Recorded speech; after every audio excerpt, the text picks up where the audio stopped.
Hey, Grandma Hands. This is my Renaissance Grandma.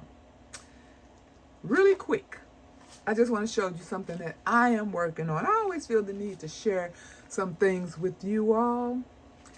So, I'm going to start off by telling you back maybe a few years ago, I've told you all on several occasions when you first get into herbs.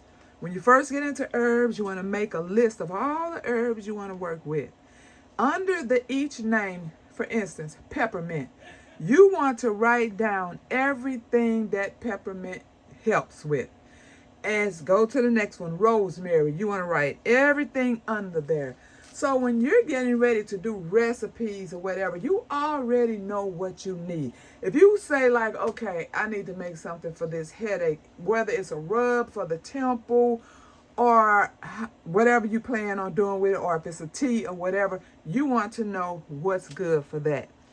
Okay, so what I'm doing now is something that I already have that I use for other things.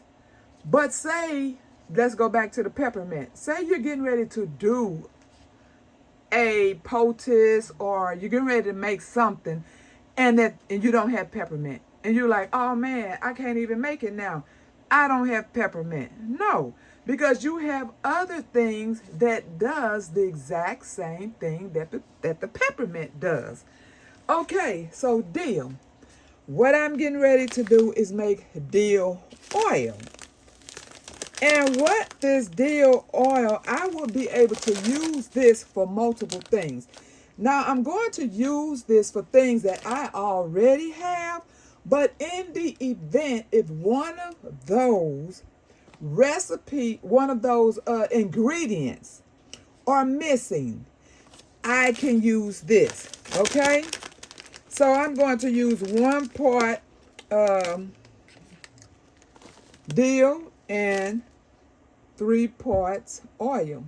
I can use 3 different oils. I can just use the same oil.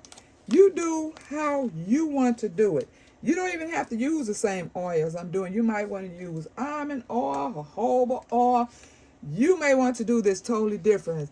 I'm not showing this to you for you to follow this. I just want you all to know that you should be making things that could be beneficial to you. Okay, so 3 products that I already make is my anti-aging. A lot of you all just got free samples of I did a giveaway. For those who did not know about it, I did a giveaway on my anti-aging soap and facial cream. And so dill also it helps with elasticity. I'm still trying to get this out of here. It helps with elasticity, collagen, wrinkles, all the things that my products are already good for. But in the event that one of those things I do not have, I can use this dill oil as a replacement substitute. Okay? So there's my dill.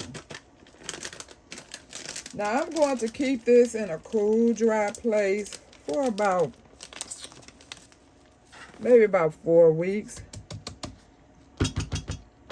Okay, there's my dill. Now,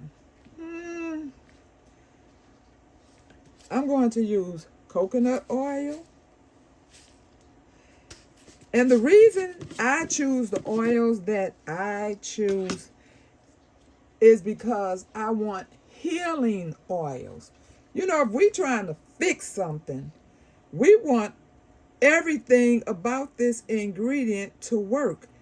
And I would, honey, if left up to me, I would use straight castor oil because we know castor oil is a healer.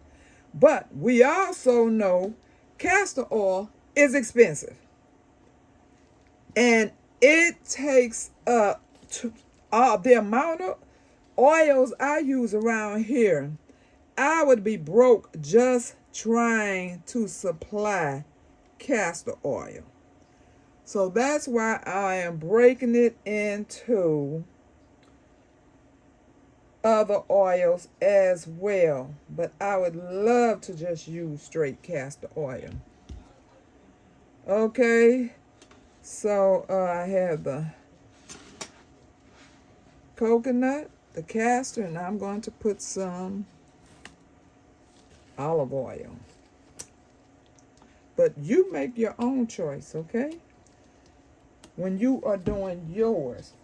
Okay, number 2. I make a product for acne or blemishes. This is also good for that. It controls those dark spots. You know how those blackheads can leave dark spots on your face. This deal is good for that. All the little skin irritations that come with acne, it's good for that. So this, like I said, is a replacement for in the event that I am missing one of the other ingredients when I am preparing, because that slows you down when you go to make something and then you get in there and find out that something is missing and now I can't make it. So you always, what we do, backups to the backups, and that's exactly what I am doing with this. Okay, you want to always completely cover your herbs because they will mold. You shake this couple days a week or daily, depending on which one you're working with, and keep it in that dark, cool spot. And then you're going to strain this, and then I will have this to add to my blemish control butter or my this is too oily, so I would not put this in my anti-aging soap, because the more oil you have, if you're making a quick soap, for people who don't have a business and you're only just doing something for your family, just a quick couple boils or something, it's best that you just use the melt and pour. And melt and pour, you cannot use that much oil. Or matter of fact, you don't really need to use but a very tiny bit of oil if you want to add a moisturizer to it. But I certainly will need it for the facial cream. So, whatever I decide to use this for, it will be ready. But if you are making the cold press oils, products made out of the cold press soaps, you can add tons of oils to the cold press soap, okay? Oils is what makes that a wonderful soap. But if you're trying, because someone did ask me the other day about the melt and pour. So if you are using melt and pour in soaps, you don't want to follow the things that when I am using all this oil, it does not flow well. Like I said, it will take the suds away. Okay? I will check on this to make sure that my dill stays below the oil.